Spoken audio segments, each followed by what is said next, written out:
Bonsoir et bienvenue dans votre sélection UGC Culte. Depuis sa création, le cinéma cherche à nous faire voyager dans des endroits où l'on ne s'est jamais aventuré. Certains cinéastes ont même l'audace de nous emmener en dehors de notre planète, au-delà de ce que nous connaissons. Christopher Nolan nous embarque dans son voyage dans l'espace avec Interstellar, sorti en 2014. This world's a treasure, Donald. It's been telling us to leave for a while now.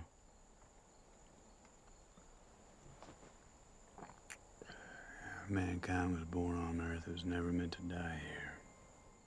Le projet débute avec la productrice Linda Hobst et le physicien théoricien Kip Thorne, qui avait déjà collaboré sur le film de Robert Zemeckis, Contact, sorti en 1997. Le projet intéresse un certain Steven Spielberg, et Jonathan Nolan écrit alors un scénario en 2008.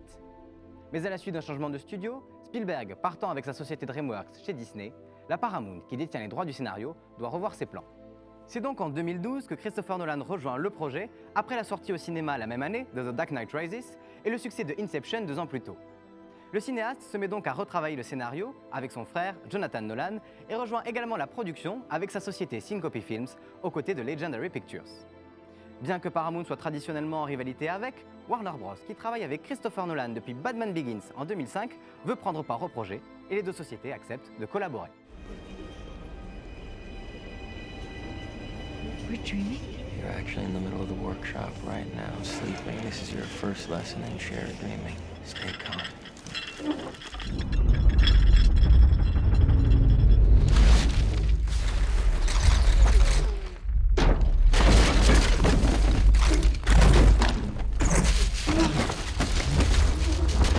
Pour incarner l'astronaute Joseph Cooper, personnage principal du film, on retrouve Matthew McConaughey, qui avait déjà brillé aux côtés de Jodie Foster en 1997 dans le film de Robert Zemeckis, Contact, dont Nolan s'est entre autres inspiré. L'astronaute Amelia Brand est interprétée par Anne Hathaway, qui avait déjà tourné avec le réalisateur sur son précédent film The Dark Knight Rises. Le rôle de son père, le professeur Brand, est tenu par Michael Caine, acteur habitué des productions de Christopher Nolan, puisqu'il est présent dans tous ses projets de 2005 à 2020.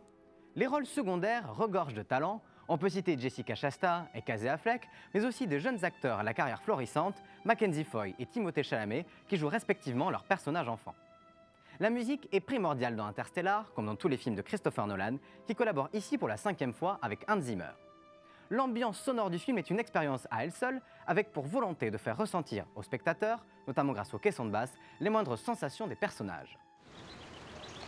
Palmer Joss. Ellie Arway. Hey. Nice to meet you, Ellie. What are you studying up there? Ah, the usual. Well, nebulae, quasars, pulsars, stuff like that. What are you writing? The usual. Nouns, adverbs, adjective here and there. Look, you wouldn't beat up a woman any more than I would beat up a cripple. Of course, sometimes exceptions have to be made.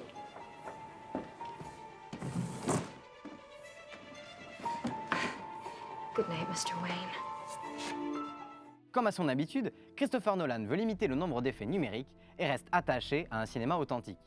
Interstellar a donc été tourné en utilisant une combinaison de pellicule anamorphique 35 mm et de pellicule IMAX 65 mm 15 perforations. Projeté à la fois en argentique et numérique, selon les cinémas, Interstellar sort le 5 novembre 2014 en France et le 7 novembre aux États-Unis. Le succès critique est immédiat et le box-office excellent puisqu'il cumule plus de 180 millions de dollars aux États-Unis, plus de 2 600 000 entrées dans l'Hexagone, pour un total avoisinant les 700 millions de dollars de recettes à travers le monde. La force d'Interstellar et la volonté de Christopher Nolan, son réalisateur, et du physicien spécialiste en trous noirs Kip Thorne de représenter l'espace le plus fidèlement possible et de proposer ainsi une certaine vraisemblance scientifique.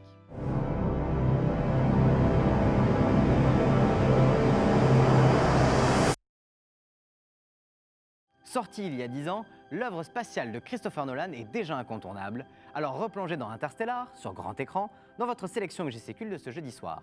Bonne séance!